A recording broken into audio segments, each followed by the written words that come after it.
What's up, everybody? Roger and James here from the DisKingdom podcast. In this episode, we're going to be talking all about the Fantastic Four returning.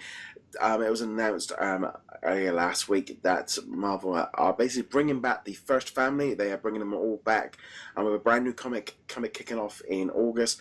So we're going to get to see the Thing, we're going to get to see the Human Torch, Mr. Fantastic, and also Miss Invisible Woman, whatever you want to call it.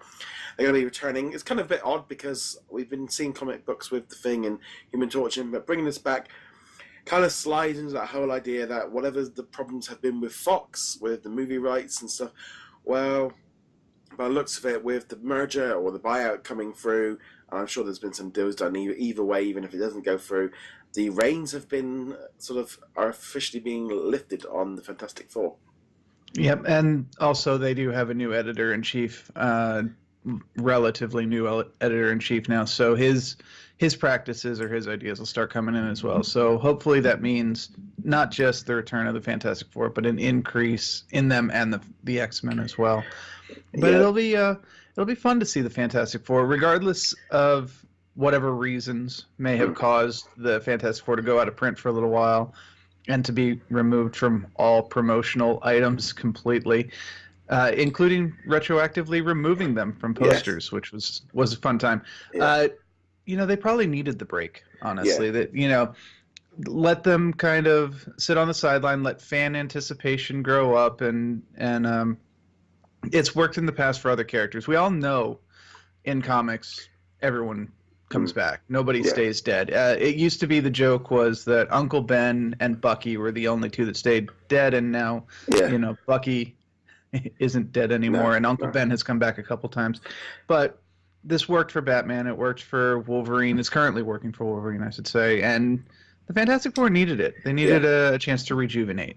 Yeah, I think the new rebirth of the Marvel comics coming up this summer is all about getting back to the original, getting back to what was. I think they got a little bit too caught up in multiverses and diversification and trying to cover so much stuff, but they lost the core essence of what a lot of the characters were. So if you were a casual fan or you were just into a few characters, there's too much going on, and they were pushing other characters first because they're almost like, we want to build these people up, and some of it just didn't work, and now they feel like it's going back to where it was before.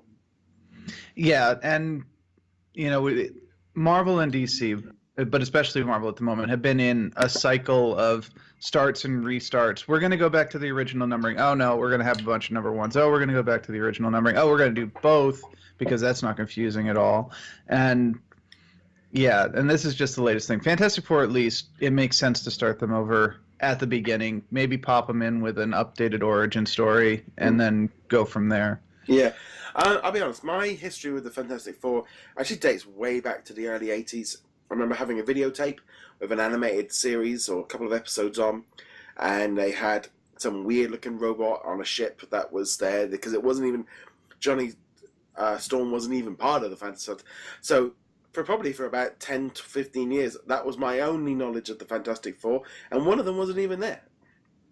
Yeah, and it was funny because they replaced Human Torch with Robbie the Robot because they were afraid kids were going to set themselves on fire. It's the same reason he wasn't in Spider-Man and His Amazing Friends. They replaced him with the new character Firestar. But yeah, here he is, coming off of being played by both Chris Evans and Michael B. Jordan, who have gone on to be excellent in the Marvel Universe. So it'd be funny to see how that goes. And this opens the door for a lot of other things, hopefully down the road. So, because the Fantastic Four really isn't just the Fantastic Four. You've got Valerie Von Doom, the daughter of Sue Storm and Victor Von Doom from an alternate timeline. That's always fun. You've got Ben Franklin, the kid of Mr. Fantastic and Mrs. Fantastic, or Invisible Woman. Yeah. And then all the random characters that they've picked up over the years. So yeah, personally, I'm hoping they just them four and forget all the kids in the multiverses, because I do despise kind of, this is from this timeline and they've jumped over from this one and they left this. It's like, no, you make a pick to it and stick to it. It's confusing enough as it is. we don't need, like having two Spider-Men running around and all these other ones. It's like, it's just too confusing having too many multiverses. So I'm hoping that they just go back. And if they have a kid, they just have a normal kid, and maybe bring her in that way. If they're gonna have, rather than, or redo it completely. But I don't know. It's for me.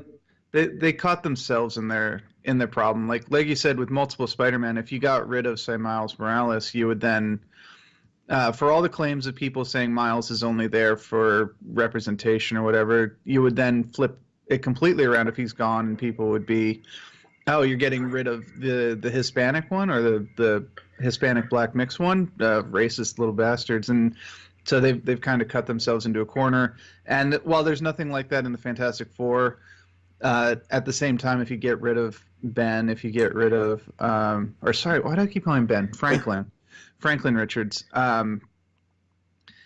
then you've got people who are going to be upset for those missing, regardless of whether or not it's confusing. And it's one of those corners that they've written themselves into. I mean, I'm glad in some ways. I think is it the Gwen Spider? They're kind of rebranding her as well. I've completely forgotten she's being like rebranded as a different. So I'm kind of losing the Gwen from it. So, yeah, it never made sense to have Gwen in the name anyway. No. She's always in the comics goes by Spider Woman, so it'll make sense to have her have a different name. I think they're talking about giving Miles Morales his own Spider-Man code name, because that's the thing, and he had a different code name in the Ultimate Spider-Man TV show, the one that got canceled in favor of the new Spider-Man TV show, which I can't even watch, it so bad. But, Yeah, and we got that big movie coming up later. But, so the Fantastic Four are coming back. We'd love to know your thoughts on them coming back. Obviously, we'll be sure to be checking out their comic books when they do return. So definitely want to keep track at that over at DisKingdom, and also over at Heroic Legacy. I'm sure we'll both be doing reviews of those comic books as well. Let us know in the comments below, or get in touch with us on social media of your thoughts. You can find us over on those websites, and you can hit that subscribe button to keep up with the latest of our videos, and also on iTunes, Spotify, etc. On the note, guys, thank you very much for joining us. We'll be back soon. Later.